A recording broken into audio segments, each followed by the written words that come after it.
Marvel zombies का पहला official trailer सामने आ चुका है। ये ट्रेलर डिज्नी के बड़े इवेंट D23 पर दिखाया गया था एंड बाद में इसे पब्लिकली भी रिलीज कर दिया गया। ट्रेलर बहुत लंबा नहीं था, लेकिन इससे ये साफ हो गया है कि ये एनिमेटेड सीरीज हमें किस तरह का डार्क और एक्शन पैक्ड कंटेंट देने वाली है।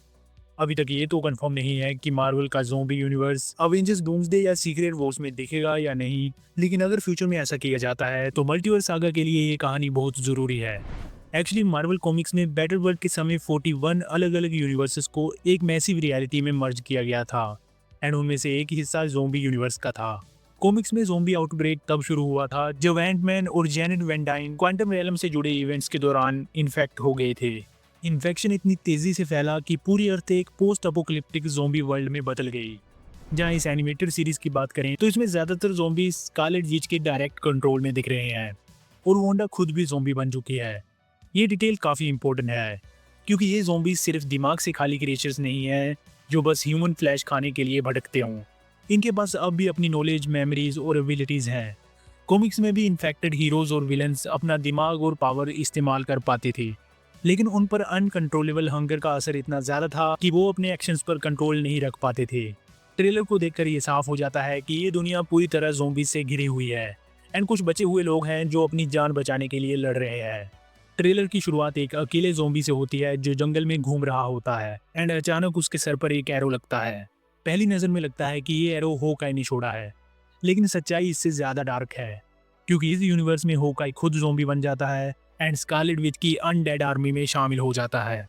ट्रेलर में कई और हीरोज़ को भी दिखाया गया है जो इन्फेक्शन की शुरुआत से ही बचने की कोशिश कर रहे हैं, जैसे शैंग-ची और केटी।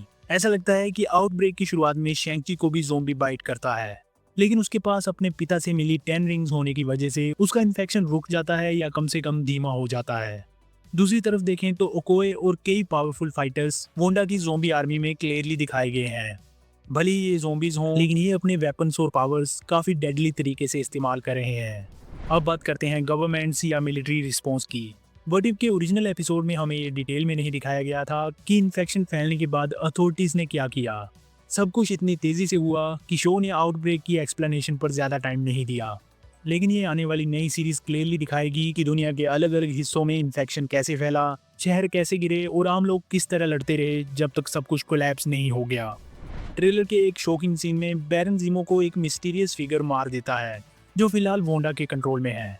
ये कैरेक्टर ज़ॉम्बी नहीं है, लेकिन फिर भी वोंडा इसे बिना इन्फेक्ट किए कंट्रोल कर पा रही है। कुछ फैंस गैस कर रहे हैं कि ये कौन हो सकता है।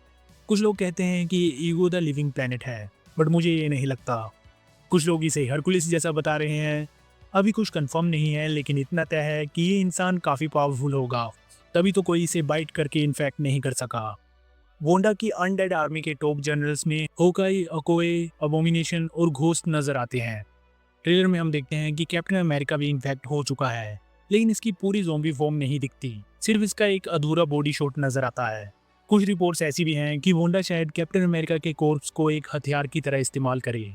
इसके बाद एक रैपिड शॉट में अबोमिनेशन को बैटल में चार्ज करते हुए दिखाया गया है, जो ये प्रूव करता है कि वोंडा की आर्मी किसी दूसरे सर्वाइवर्स ग्रुप से क्लैश करने वाली है। भले ही दुनिया पूरी तरह ज़ॉम्बी से भरी हो, फिर भी कई लोग और सुपर हीरोज अभी भी जिंदा हैं और उन्होंने एक दूसरे को प्रोटेक्ट करने के लिए ग्रुप बना लिया है। लेकिन मुश्किल तब बढ़ती है जब नेमोर स्कारलेट विच के कंट्रोल में आ जाता है। नेमोर को हम ब्लैक पैंथर वकांडा फॉरएवर में देख चुके हैं एंड ये काफ़ी पावरफुल कैरेक्टर है। अब अगर ये ज़ॉम्बी जनरल के रूप में नजर आता है तो ये लड़ाई और भी डरावनी हो जाएगी। इसके अलावा केट बिशप भी ट्रेलर में ब्रीफली नजर आती है।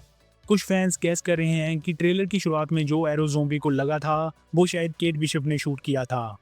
ट्रेलर ये भी कंफर्म करता है कि जेनेट वैन डाइन ही इन्फेक्शन को अर्थ पर लाने के लिए रिस्पॉन्सिबल है और एक सीन में उसका सर लिटरली एक्सप्लोड होते हुए भी दिखाया गया है।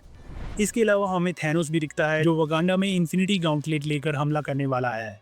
अब ये अनक्लियर है कि थैनोस के नए सीन्स होंगे या नहीं, लेकिन अगर सीरीज पुराना फुटेज रीयूज कर रही है तो इसका मतलब स्पाइडरमैन, ब्लैक पैंथर और स्कॉट लैंग को थैनोस से फाइट करनी पड़ सकती है। कॉमिक्स की तरह स्पाइडरमैन खुद का नया कॉस्ट्यूम डिजाइन करता है क्योंकि इस यूनिवर्स में टोनी स्टार्क और उसका सारा टेक गायब हो चुका है।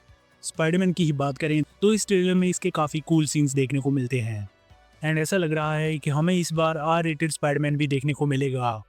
ये एक ऐसी चीज़ है जो पहले किसी भी अडेप्टेशन में कभी नहीं हुई और सोनी की डील की वजह से मुझे लगा था कि ये कभी भी देखने को नहीं मिलेगा। But now we are here और हम देख रहे हैं कि स्पाइडरमैन एक पूरी ज़ॉम्बी आर्मी को अपने वेब्स में फंसाकर उनकी सारी की सारी गर्दनें एक साथ तोड़ देता है। ये सीन काफ़ी रो और ख़तरनाक था। मुझे यकीन नहीं हो रहा कि ये सच में स्पाइडरमैन जैसे कैरेक्टर को बिना किसी रोक टोक के दिखाने वाले हैं और हम देखने वाले हैं कि वो अपनी पावर्स को कितने क्रिएटिव तरीकों से इस्तेमाल कर सकता है। हम जानते हैं कि स्पाइडरमैन हमेशा से एक ऐसा कैरेक्टर रहा है जो लड़ते समय खुद को कंट्रोल करता है और अपनी स्ट्रेंथ को लिमिट करता है, बट नाउ उसे एक ऐसी सिचुएशन में डाल दिया गया है जहां वो पूरी तरह से खुल सकता है और ज़ॉम्बीज़ को सबसे कूल और गोरी तरीकों से हरा सकता है। सो स्पाइडरमैन का ये रूप देखना काफ़ी एक्साइटिंग होगा। इसके अलावा थोर का रोल भी काफ़ी बड़ा बताया जा रहा है। इस यूनिवर्स में लगता है कि थोर स्पेस में फंसा हुआ है क्योंकि गार्डियंस ऑफ द गैलेक्सी उसे बचाने नहीं आए। यही वजह है कि वो अपना स्टॉर्म ब्रेकर फोर्ज नहीं कर पाया। इस ट्रेलर में थोर हमें अभी भी आई पैच पहने हुए नजर आता है, जिसका मतलब ये है कि ये वही थोर है जिसने ओडिन की पावर पूरी तरह से रिगेन नहीं की है। एक शॉट में थोर और स्कारलेट विच की फाइट भी टीज की गई है, जो आई थिंक इस सीरीज के बेस्ट मोमेंट्स में से एक हो सकती है। एक एनिमेटेड सीरीज होने के कारण इसमें काफ़ी वाइल्डनेस देखने को मिल रही है, जैसे कि ब्लेड नाइट। यस, इस सीरीज में हम ब्लेड को मून नाइट के रूप में देखेंगे। लगभग 1 साल पहले ये रिवील हुआ था कि इस शो में ब्लेड फिस्ट ऑफ खोंशू बनने वाला है। अभी तक हमने एमसीयू के ब्लेड को लाइव एक्शन में देखा तक नहीं है एंड पहली बार हमें ब्लेड का जो वर्जन दिखने वाला है वो मून नाइट के रूप में आएगा। ये काफ़ी वाइल्ड आइडिया है जो किसी भी जगह पे काम नहीं कर सकता, लेकिन एक एनिमेटेड शो होने के कारण मार्वल ज़ॉम्बीज़ में ये परफेक्टली फिट बैठता है। ट्रेलर में हमें ब्लेड के काफ़ी कूल एक्शन सीन्स देखने को मिलते हैं। ब्लेड के फाइट सीन्स काफ़ी स्मूथ और इंटेंस दिखाए गए हैं। एक तरफ वो किसी के साथ डुएल कर रहा है एंड दूसरी तरफ वो हैंक पिम को बड़ी आसानी से बीच से काट देता है। सो ये वाला ब्लेड इतना डेंजरस और स्टाइलिश लग रहा है कि पूरा ट्रेलर बेसिकली उसी के चारों ओर घूमता है। मेरा सबसे फेवरेट शॉट था जब ब्लेड अपनी तलवार को चेहरे के सामने लाता है और उसमें खोंशू की खोपड़ी का रिफ्लेक्शन दिखता है। ये शॉट इतना पावरफुल और आइकॉनिक है कि ये मून नाइट की वाइब को पूरी तरह से कैप्चर कर लेता है। इसके अलावा ब्लेड और घोस्ट की फाइट काफ़ी कूल लगती है, जिसमें ब्लेड आसानी से घोस्ट को ओवरपावर कर देता है। क्योंकि ये सीरीज एनिमेटेड है, मेकर्स यहाँ आसानी से ब्लड और वायलेंस दिखा सकते हैं। सो ये प्रोजेक्ट मार्वल के बाकी शोज से काफ़ी डार्कर होने वाला है। ज़्यादा चांसेस इस बात के भी हैं कि ट्रेलर में दिखाई गई फुटेज सिर्फ फर्स्ट एपिसोड की है। सो सीरीज के एंड में जो भी कैरेक्टर्स जिंदा बचेंगे, ऐसा हो सकता है कि वो अवेंजर्स सीक्रेट वॉर्स में नजर आएं, क्योंकि मार्वल अब किसी भी यूनिवर्स को बेस्ट नहीं करने वाला। So what do you think? आप इस सीरीज में किसको देखने के लिए एक्साइटेड हैं? Let me know in the comments. Disney के D23 पे अवेंजर्स डूम्सडे का एक पोस्टर और टीजर रिलीज किया गया है, जिसका ब्रेकडाउन आपको इस वीडियो में देखने को मिल जाएगा। तो इसे भी एक बार ज़रूर चेक कर लेना। और हाँ, जाते जाते प्लीज़ चैनल को सब्सक्राइब ज़रूर कर लो। I will see you in the next one. पसंद आया लाइक करो, पसंद नहीं आया तो टेस्ट इट।